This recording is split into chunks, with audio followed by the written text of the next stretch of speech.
నమస్తే, welcome back to our channel. IBomma Ravi. So iBomma Ravi అనే కన్నా పైరసీ ఠాగూర్ అంటే మీకు ఇమీడియట్గా స్ట్రైక్ అవుతుందేమో.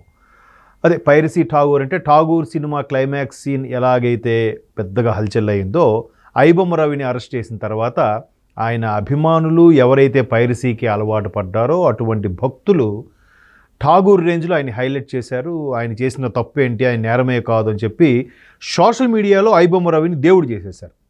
సో మేబీ ఆ దేవుడు చేసి అందరూ ప్రార్థనలు పూజల పుణ్యఫలమో లేదంటే చాలామంది భక్తుల ఆవేదన వల్ల ఎట్టకేలకు ఐబొమ్మ రవికి బెయిల్ మంజూరు అయ్యింది. సిసిఎస్ పోలీసులు మంజూరు చేశారు.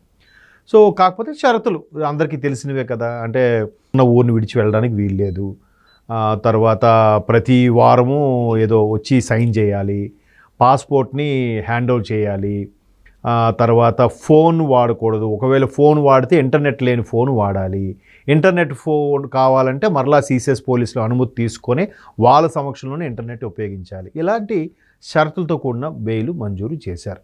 కాకపోతే ఆయన చాలా ఛాలెంజ్ విసిరి నా సత్తా ఇది, దమ్ముంటే కాసుకో అన్నట్టుగా ఛాలెంజ్ విసిరి చేశాడు.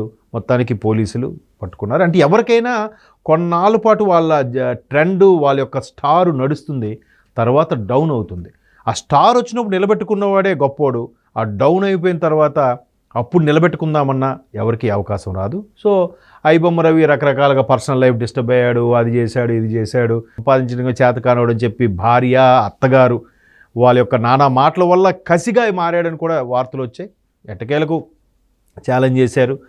హైదరాబాద్ కూకట్పల్లి దగ్గర ఒక గేటెడ్ కమ్యూనిటీ ఉంటే అక్కడికి వచ్చి దొరికిపోవడం జరిగింది.